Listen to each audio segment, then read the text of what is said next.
欢迎回到我们的频道，我是 Chen。今天我们有一位特别的来宾，就是我们的于老师。于老师就是我们在美国大学中文课内置影片的中文教授。那我们也请于老师稍微的介绍一下自己。大家好，我是于老师。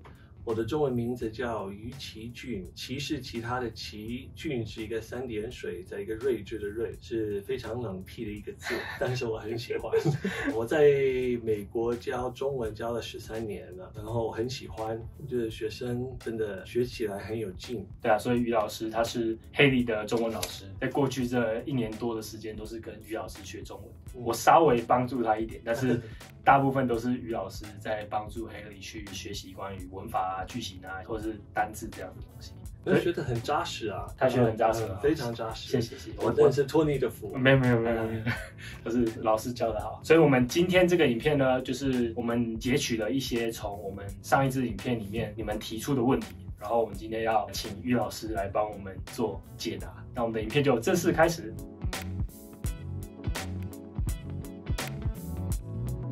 首先，我们有第一个问题，就是老师，你是在哪里学中文的？这个说起来话长，因为当初是先去澳洲学广东话是先学广东话，先学广东话那这个很特别。但是回美国之后就觉得说，其实广东话的用途不像中文那么广大。所以呢，我就选择就在大学部的时候主修中文。OK， 之后就想要再进修，所以就搬去台湾。然后在台湾前后住了10年，然后在那边念硕士班、博士班。在哪里念硕士？在台湾大学。台湾大哇，台湾第一学府。你们的第一学府，对，台湾的第一学府，我是很幸运可以考上啊。那个时候，我的辅导老师对我也没有希望，很厉害。所以你是当初申请上台大的硕士班？那个时候不是用申请，是用考试。考试的。那当然不像你们台湾的学生要考2天，但是我们是考1天的。是有考什么？考整个中国文学史，中国厉害，对啊，我自己一个人，所以那个准备好久，那个真的准备好久。但是他还有一些写作文啊，那还有考英文，很惭愧，我那个英文没有考满分。好像考了96分是这样子，那也很高了。我如果考中文，我不一定也能考满分的。That's really cool。好，所以老师是在台湾大学学中文，所以我有第二个问题，就是老师的口音是哪里？因为有些人说你有台湾的口音，但是你说你是在澳洲先学广东话的，所以口音方面应该就是属于台湾口音。台湾口音。但是呢，我当初搬去台湾的时候，我真的是有样学样啊！大家不卷舌，我也跟着不卷舌；大家那个让他念成浪，我也跟着念成浪。后来有人纠正说：“哎，你讲中文很难听。”所以我在想说，哎，没关系，我就尽量标准一点的话，标准大家都有可能会听得懂。OK。不过我觉得你讲的，因为我是台湾人，所以我觉得你讲的很标准。谢谢。然后我们下一个问题是，有人注意到老师是左撇子吗？我是左撇子。对，因为你在那个影片的时候，你用左手写字，所以有人有注意到你是左撇子。这个小时候父母没有纠正过来，所以没关系，左右手都 OK 啊，我觉得。但是这个有一个故事，有一次我念大学部的时候，我上书法课，上课第1天，那个老师也是台湾人，在美国这边学的。然后呢，他说：“哎，我们班上有没有左撇子？”然后我就不知道他问的用意是什么，所以我就没有举手。然后全班没有举手。他说：“还好，教书法教左撇子真麻烦。”可是他说到这里的时候，我就举手说：“老师，其实我是左撇子，但是我愿意用右手学书法，所以一般我是写字是用左手，但是书法是用右手，左右开弓。OK， 那很厉害。还好，这左右脑都可以训练到。我是这样子希望啊。我们下一个问题是你朋友留言，他说：“Haley的中文老师和我30年前一起在澳洲雪梨工作，已经失联了好多年，有机会帮我跟他打声招呼吗？”我帮你跟他打声招呼，梁老师，好久不见，希望我们哪一天可以重新碰面，跟你请教请教。梁老师也是在，就我所知，他在德州的不知道哪一所大学教中文，希望可以跟他交流一下，非常特别的经验。是啊，好，然后我们下一个问题是，学中文跟教中文的差别是什么？学中文跟教中文基本上就是两码事。学中文就是说要把一些生词啊、文法啊这些背起来，然后就训练自己的嘴巴可以讲出来，训练自己的耳朵可以听懂。但是教中文是在学会这些东西的基础上，想办法让别人也可以跟着学会。所以有时候不知道他们哪一点会卡住，然后你要有一些特别的方法可以帮助他们学会。以前我在台湾教英文的时候，我记得有一次上课的时候，学生问我，他说：“老师 ，5 是 V， 那到 50 就变成 F， 为什么？”我就傻眼了，我从来没有想过这个问题。5就是5 ，50就是50，那你问这么多干什么？我以前也会这样想，而且是 TY 跟 TEEN， 然后就想说为什么是 50， 然后又 teen， 对，太像，对不对？后来我就去研究一下，就发现为什么，这个就是会说跟会教的差别。解释得非常的好。下一个问题是，当初怎么会想要教中文？其实当初念大学部的时候，我当初就没有想要教中文。我想要当国际律师，我就觉得这个头衔特别响亮。当国际律师可以赚大钱，然后可以住好房子，人生就是过得很开心这样子。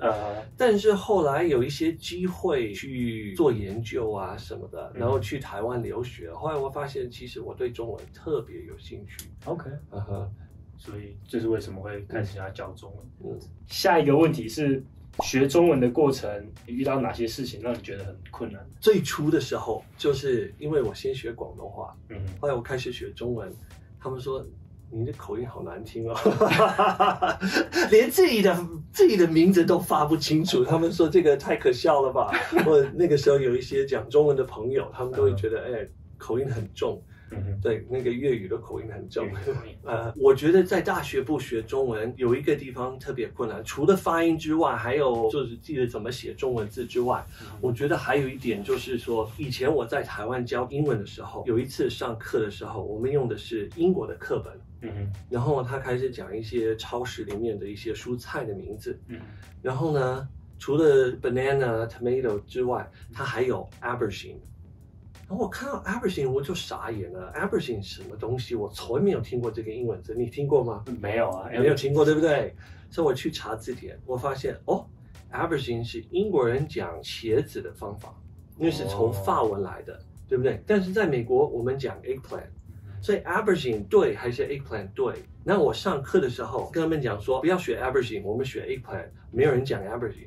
这也不对啊，整个英国都讲 aubergine， 是不是？所以我就觉得在美国学中文有一个困难，就是课本不一定是中国的中文或者是台湾的中文，对，它就是混合体。对，所以我记得那个时候课本教什么我就学什么，然后我们刚好学的课本就可能北方的那个北京话特别重，所以它不叫明天，它叫明儿。然后呢，我那个时候呢看到一个台湾朋友聊一下，然后说好，明儿见。他说：“你说什么？对不对？你为什么要说明儿见呢？没人说明儿见，所以这个就很特别，就是要分清楚什么是中国人习惯用的中文，跟台湾习惯用的中文。在美国你要学的话，那个很困难。如果你在当地学中文的话，那很容易啊，反正大家都说一样的话，对不对？这个我觉得是很困难。然后呢，读书方面也是很困难，怎么读懂一个句子，有时候很不容易。了解。下一个问题是，你觉得自己中文有什么比较不足的地方？然后对于就是高阶学习者有什么建议？我自己讲中文不足的地方，我觉得其实特别多。在课堂上教中文说还好，因为就紧扣着课本的内容教也教得出来，对不对？但是你在实际上用中文的时候，有时候回台湾跟朋友聊聊天，有时候我也听不懂他们在讲什么，或者是他们讲什么最近的电视剧啊，或是什么的。那我看新闻有时候我也听不懂，因为没有去专门学那些专有名词啊，或者是经济学方面的啊、医学方面的这些专有名词，我没有学。我觉得只要你认真的去用的时候，就常常碰到，这个我也不会，那个我也不会说，我不会解释，或是我听不懂。搬回来美国之后，我就觉得因为环境的关系，所以表达能力也大大的退步。那所以你对高阶学习者，像你去读硕班或者博班那样，你对他们有什么建议？这样子？搬去台湾，搬去中国，你住在那里最快，在当地真的就是最快。但是呢，你也不能说，哎，我住在这个国家，所以我的语言会学得特别快，也不会，你要有心学习。对啊，以前我认识一个加拿大的英文老师，他也住在台湾5年，他一句中文都不会讲。他每天去早餐店点菜的时候，我说你怎么点菜？他说走进去我就比个一号餐，然后老板看到我，他想要煮什么就煮什么。所以我就觉得你住在那里，然后认真看书、认真学习，然后有一个家教老师，那就是最快。或者是去念个学位也很好，或者是找个老婆。也很快，也很快。我太太是台湾人，我们住在台湾的时候，3个孩子都在台湾生。那个时候中文在一些方面真的是大大进步，怎么预产期啊、产检呢，这是课本不会去教的这个内容。然后呢，怎么剖腹啊，这些孩子生出来，跟他们一起看书。我从来不知道怎么样用中文讲恐龙的这些事情，对不对？什么剑龙啊、暴龙啊，这些都是因为小孩的关系就学会了。这些字，因为课本也不会去教啊，大学的课本那谁理你？你说那些字我英文可能也不会讲啊，我只知道 dinosaur，然后我也不知道其他的恐龙的种类。没关系。等到你生孩子之后，你很快就可以学会。所以我觉得有很多很多的中文是你没有在那个环境里面，你不会去接触到。所以你说你中文讲得很好，是因为你会在商场谈判吗？还是你大学念完一个学位吗？也不等于说你的中文好，可是在那一块你中文是可以的。对，那真正好的中文。基本上你就是要过一个跟母语者一般的生活，你才可以有真正好的中文。对。但是对那种高级学习者，我特别要强调，多读书。中文就是你不读书，你不会阅读的话，你中文永远不会好。这个是我深信的。像有些语言只有文字存在，还有只有口语，就是没有文字只有口语的这种范围内。像拉丁文现在没有人讲，对不对？只有文字。但是有一些少数民族的语言啊，或是什么的，他们可能没有文字，只有口语，对不对？他们只能用口头上的表达方式。在这个范围内呢，我觉得中文是偏文字方面。当然大家都会讲。但是呢，它的文字来源是非常的遥远，然后呢，这些历史文献啊什么的，所以现在很多的中文，跟你看1000年、2000年也大同小异，有些真的就是大同小异，所以它文字的影响非常的大，所以你不会读书的话，你不会念书，不会看中文书，中文不会好。可以看到我们后面有这些书。于老师全部都读过吗？如果我要是读过的话，我已经成仙了。对，我希望我都读过。但是呢，有一次学生问我：“哎，老师，这些书你都读过了吗？”我说：“哎，很惭愧，还没读完。”然后呢，他走之后，我就想说，如果我1个礼拜看完1本书，然后我要看多久才可以把这些书看完？那数起来之后。心情超不好，因为答案是18年。哇，18年，太久了。那我们下一个问题是，知道老师有没有因为讲中文闹出一些有趣的小笑话？那个讲不完。太多了。我记得我学中文大概7、8年的时候，那个时候住在台湾，我太太是外省人，所以她爸爸是从大陆来，然后他是山东人，所以有口音，对不对？那种老先生的口音。然后呢，他的家人也还住在山东。可是他们住在山东非常非常乡下的地方，我们后来去拜访，这是不可思议的乡下，所以他们口音特别重。然后呢，那个时候说实话，大家都很怕接他们的电话，因为怕听不懂，那就不好意思，因为他们讲的中文明明就是讲中文，可是听不懂。然后呢，有一天大家在睡午觉，就我一个人没有睡午觉，然后电话响。我就说，哎，电话响，赶快去接，免得吵醒大家。然后去接电话的时候，我就说，喂。然后我就听，喂，我们这边是大陆啊，就是那种很重的山东口音。我说糟糕。然后前不久，我岳父岳母还有小舅子一起回去探亲，所以就是我岳父岳母啊，还有我小舅子他们都认识。然后他就说：“你是谁？”那个时候我脑袋想说，我记得好像有一个很简单的说法，我可以说我是的某某某，一句话就搞定了。那我也可以很安全的绕个弯，但是那个时候就很急很紧张，所以我就说我是的姐姐的媳妇，因为那个时候媳妇跟女婿，我不知道“婿”这个字，然后呢，他在电话那边就愣住好久。我说那我叫你表哥好了。我就觉得我学中文学了7、8年，还可以讲出这种乱七八糟的中文，真的是太惭愧了吧。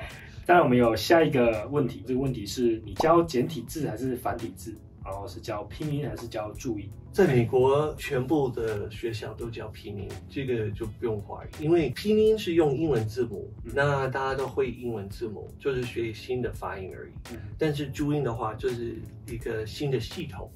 要新的符号，所以应该是在台湾之外的没有人叫注音符号。但是呢，简体跟繁体的问题，在美国很多学校，他们1年级、2年级都会教繁体字，然后到3年级他们开始教简体字。但是我们的学校因为疫情之前，我们会带留学团去北京的首都师范大学，所以因为这样的关系，所以我们会教简体字。但是最近我们开始带留学团去台湾，所以我们现在在考虑要不要换成繁体字。所以就是基本上教简体繁体还是根据需求吧，就是也不是说一定是简体或是繁体，不一定。对。我觉得其实学中文，很多的学生会觉得说，哇，繁体字是一个世界，然后简体字又是另外一个世界，然后这样子是太多，就是学2个系统。但是说真的，你如果仔细的去对照的话，大概60%到70%的字都是一样的，没有所谓的繁简之别。对，那就一样的字啊。然后简体字的部分很多都是那个部首简化而已，比如说说啊，或是画啊，言字旁简化。你会写语言的言，那你就知道繁体。懂我的意思吗？对。所以这个也没有美国的学生想象的那么困难，那其实转换过来是很快的。对。因为我之前有跟老师有聊到，然后老师的意思就是说，其实教简体繁体都是 OK， 当然是2个都学是比较好，因为你也不知道你未来会在哪里发展，然后所以就是如果你学简体，然后也学繁体，让以后你到哪里去发展都可以用得到，就是不会有那种完了我都学简体字，但是这边都是用繁体，或者我都学繁体字，但这边都用简体，遇到这样的问题这样子。但是有些学生他们很有心很认真，所以他们2个都想要同时学，然后后来发现太多了，吃不消。所以我就跟他们讲说，没关系，你专心在某一个，就是你要学简体，你专心学简体，那到时候你要转换成繁体的话，就是不会那么困难。好，然后我们下一个问题是在课上你们会教成语吗？2年级开始会教成语，至少课本里面的每个单元都有一个成语故事，然后教一个成语。OK， 那我们有个老师很喜欢教，我比较少教，因为我觉得这些成语对学生的程度来说还是太难。但是到3年级，我们的课本直接把成语把它当作单词学的。所以最近3年级的课，他们学什么心满意足啊、司空见惯啊这些，但是他们还是会觉得有点困难。毕竟成语后面有一些典故啊什么的，是的，就是要去记这样。下一个问题是非母语者学量词的感想。当初你学那些一辆车、一棵树这样子，你自己有什么样的想法？有点难，有点难了。你的学生呢？你现在觉得学生他们的学生就是1年级的时候啊。如果叫他们说，中文几乎除了天年还有几个字之外，全部的名词都必须要背它相关的量词，他们都会觉得啊，好累哦，怎么会那么累呢？可是说真的，英文也有啊，对不对？英文也不是说全部啊，但是很多啊，什么 a loaf of bread, a slice of bread, a piece of pizza, a cup of tea, a head of lettuce。对，就非常多，所以跟他们讲说这个跟英文没有差太多，他们可以接受。但是要背那个量词，那个比较难，因为有些，譬如说章就是跟纸张的东西有关系，对不对？还有桌子、椅子这些，或是床铺，那就很好记。一张票、一张地图、一张纸，对不对？因为它是一个类型。但是条我怎么解释？我跟学生讲说，条就是 long wavy flowy things，让他们说像什么，像鱼，像领带，像皮带，像河，像什么路啊？那他们说这些有什么相关的，对不对？所以有点难想象得出来，真的就是要记啊。要硬背，对，硬背。但是学英文也有很多要硬背的，譬如说那个动词后面加个介系词 ，take in、take out、take on、take away， 对，那个也非常的难。我是很佩服要学英文的人。我也很佩服要学中文的人。然后我们再来下一个问题是，很多人问说会教文言文之类的吗？我会。但是因为我们这边只提供学生可以复修中文，但是没有主修，对，所以我们开设的课是有限的。但是有些学生很认真，他们把我们所有的课都上完之后，他们说老师，我还有时间，我还有心要学中文，那我就1对1教他们文言文。哦，还蛮好玩的，是吧？真的很好玩。但是我们用的课本就是很简单，它是从最基础的开始，它会2个字放在一起，然后教学生这2个字的词性是什么？是主语跟动词呢，还是形容词跟名词呢，还是什么？它让你慢慢从2个字开始分辨得出来这个是什么东西。因为这样你看文言文比较能够看得懂。哦，原来是这样子。所以这个问题刚好接续下一个问题，就是有人问你说对古文的看法，就是可能对论梦啊，像是这些东西。我非常喜欢，我就觉得古文是很重要的。说真的，是10几年前、20年台湾进行教改的时候，我个人的浅见就是，这是很可惜的事情，因为把很多古文的课给省掉。古文它就是那个人民的灵魂嘛，它也是智慧的结晶。所以很多的那种好素养啊、德性啊、价值观，也就是从文言文来的。很多古人的智慧，这些是不能取代的。但是我是有偏见的，因为我是中文系出身的。明白。再来是我们的下一个问题，有人问你说，你会建议学生听中文歌或者是看中文的电影？建议是会建议的，那一定会的，因为多接触没有坏处，对不对？而且年轻一代啊，他们也很喜欢这些流行歌啊，喜欢看剧、看电影啊。但是因为我个人很少听音乐，也很少看剧，所以我没有什么实际可以推荐的。那如果他们逼我一定要讲出什么，我都会推荐周杰伦啊。然后都会推荐什么《流星花园》。流星花园，我自己也没看过，但是呢，那个时候听到他好评很多。然后所以有推荐的。有一堂我太太拿的中文课，就我们有一支短片，就是黑梨在唱那个听妈妈的话。然后其实是因为于老师有一堂课，他就是跟学生说，如果你可以唱得出听妈妈的话这首歌的话，就是你直接拿满分。满分吗？还是就可以免考期末考试？不用考期末考试。所以那基本上就是拿高分的意思。对。黑梨就是那时候就是想说，试着唱挑战看看。但是那个 rap， 老师你是出这个难题，有学生真的通过吗？从来没有，从来没有。因为如果他们真的唱得出来的话，那他们中文好得很，对不对？对。所以呢，我给他们满分也是很开心的事情，也是很应该的事情。也是。有一次有一个黑人女学生，她听到这个挑战，可以看出她的表情就是我一定做得到。后来就不了了之。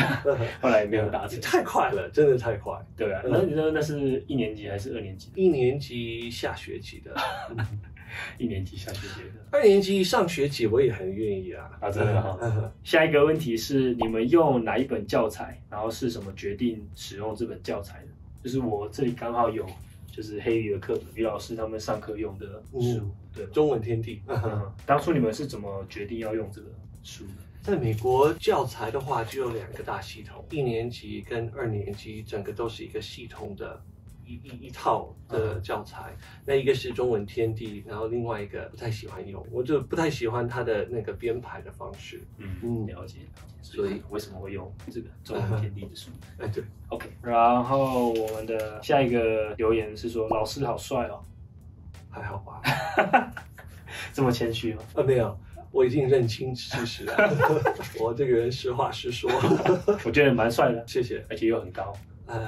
坐着我们看不出来，但是老师蛮高的，1.8米、1.9米、1.9米。对，高富帅3个，我有一个，OK。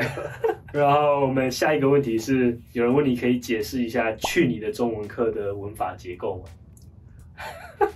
要解释也是可以的啊，但是这个呢，严格来说是什么？就是你要讲中文的文法，你有一个名词，那前面有个形容子句，中间一定要用的来联系起来。那前面的那个形容子句，如果你说一个是名词加动词，去你的中文课，参加老师的中文课，好玩的中文课也都可以，这就是中文的文法。但是刚好去你的中文课，谐音效果特别强。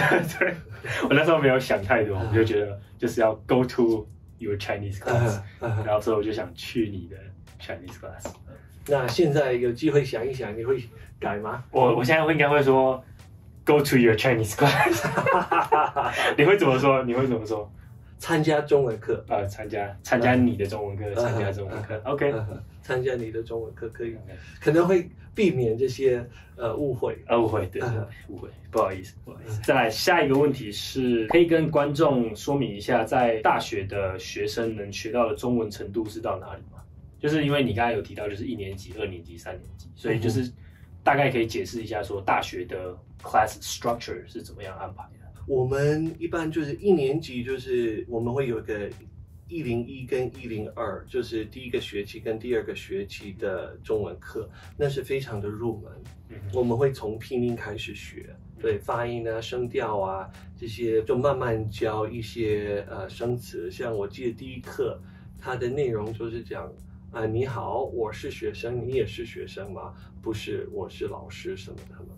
就是很简单的，有点像台湾以前 This is a book 开始，但是呢，到后来他进步的很快。2年级也有2门课，我们这所学校3年级有3门课，对他们来讲挑战性很高。但是我们基本上就是很基本的东西，还是在看一些，比如说简单的报纸啊，那种等级的中文 ，OK， 也不会说特别高级。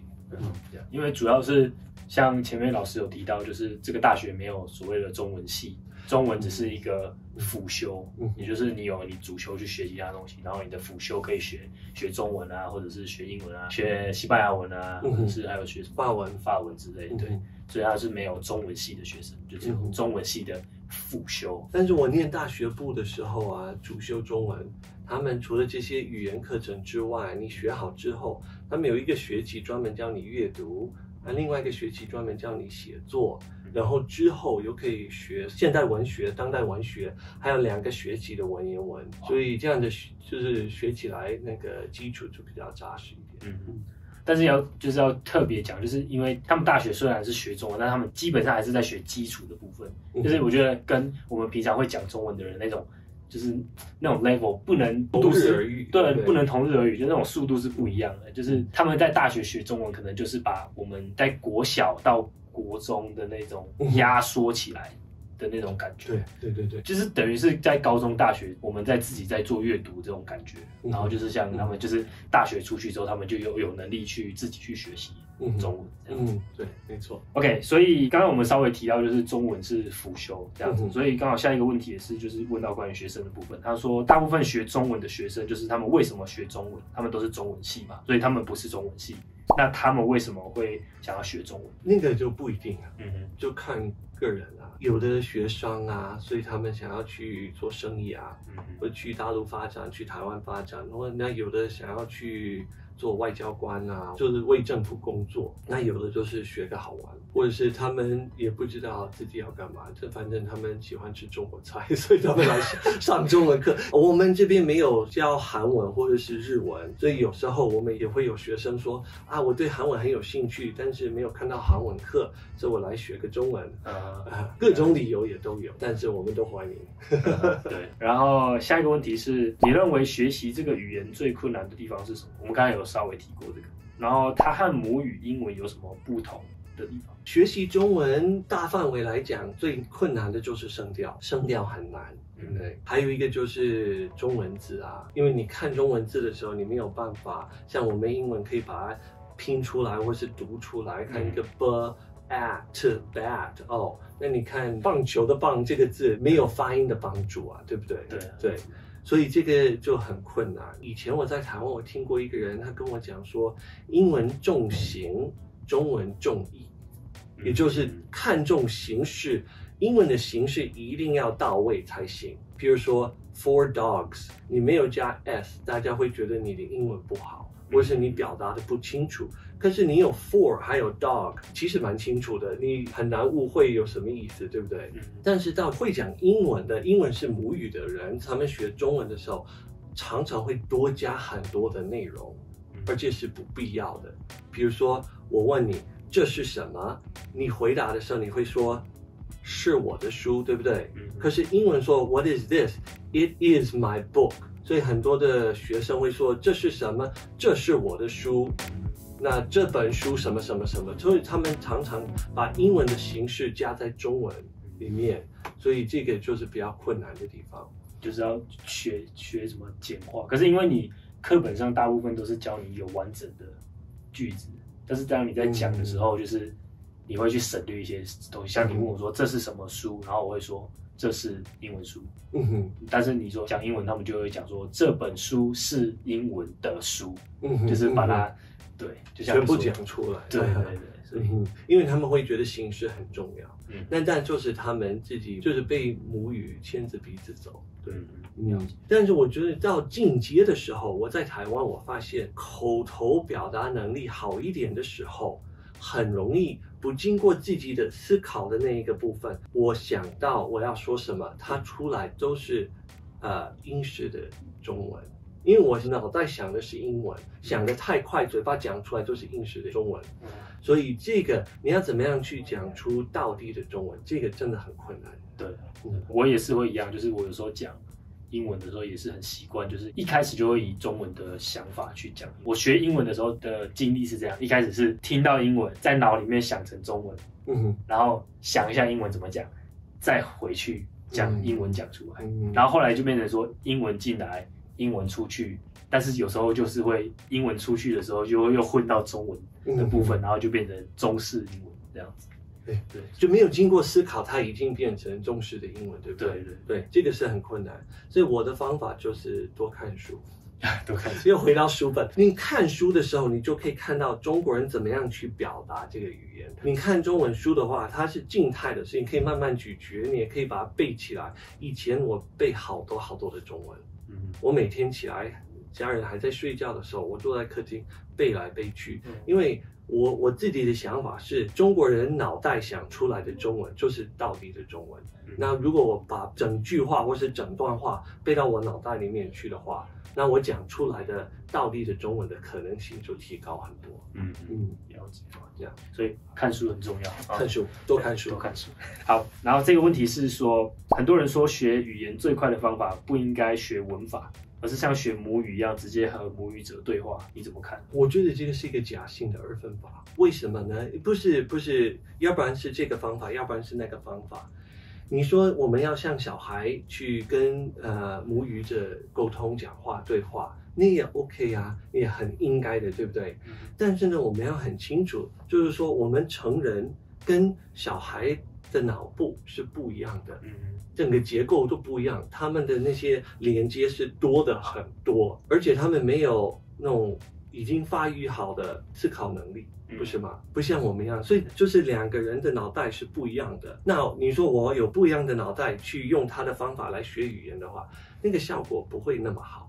因为我有看过一个 TED Talk， 是一个小女孩，然后她就讲说，大部分的人的脑袋就是在5岁以前已经 develop 90%， 就是90%的脑袋已经成长，然后最后的10%就是你人生慢慢长大。但是你在小的时候，你的脑子已经成长到那个90%成型，所以你在学习的时候，其实那段时间是最快去吸收的。比如说家里的爸爸妈妈在跟小孩子讲话，就是他们很容易可以去像你说的吸收啊。但是到成人的时候，你的脑子不像以前小时候那么容易去吸收这些东西，所以就会变得说学习的方法就不能像是，也不是说不能，但是就是学习的效率不会像当初那么快。不会那么快。还有另外一方面，就是说到25岁的时候，我们那个 prefrontal cortex 中文我不会讲。你看吧，我又遇到中文不好。没关系，我那个也不知道。但是呢 ，prefrontal cortex 已经发育好了，所以我们很会思考。那小孩子他们思考的能力相对来说是比较弱的，所以我们这个不是1:1的，真是两码事情，对不对？所以你说我们要像小孩子这种精神可以，你多跟一些母语者讲话是非常好，但是呢，我们也要用到我们自己的一个优点。那还有一个问题就一定要考虑到，就是说我们到成人的这个阶段的时候，我们脑袋里面都是母语，对不对？那我们要学第二种外语的时候，我们必须要经过我们母语来学习。那这个跟小孩子的情况完全不一样。他们没有母语，对，他们正在习得母语，对不对？对。所以呢，我的看法就是要兼而有之。除了多跟外国人接触、沟通、讲话、练习之外，我们当然还要私底下背单词、背文法、背课文、背东西，这个是一定要。而且你要学会怎么做，要这样子，你才能把外语跟母语做个严格的区分，在你的脑袋里面可以区分开来。然后两个都可以讲得很好。就是反正每个人有不同的方法去学习，然后我觉得就是跟母语者讲话也可以学好，然后去学习文法去学习这些有系统性的从书本上去做学习也是可以学得好。但是就像老师说，就是我觉得成人他们比较有自己的思考能力的时候，你给他一个有系统性的学习的话，反而可以帮助他们学得更快。然后更何况你跟母语接触的时候，那个人他的母语是标准的吗？还是他有一些文法的瑕疵啊？这个每一个国家都有这样的情况，对不对？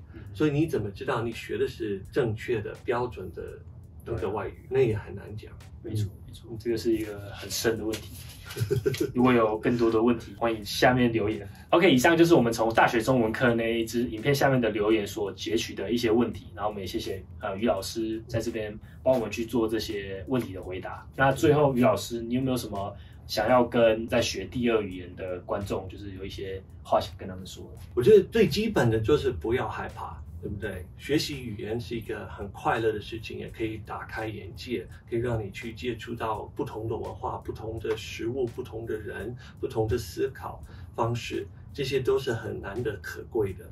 但是我觉得还有一个就是学习第二种语言的时候，到一定的程度的时候，要有一个新的自我认知。那是什么呢？就是你不要再做一个语言的学习者，一个中文的学习者，或是英文的学习者，而是用中文或是用英文来学习新的知识、新的能力，或者是认识新的人。所以它变成不是学习的对象，而是变成一种工具，可以去完成其他的事情。这个我觉得你可以问自己，如果有人问你，你会讲中文吗？那你会怎么说？我会讲一点，我会讲一点儿，或者我会讲什么，对不对？那 Do you speak English? Kind of, a little bit. Or my English is poor. 那就是还在我是学习者的这种自我认知的阶段。但是你会讲中文吗？我会讲。那我们来用中文做什么事情？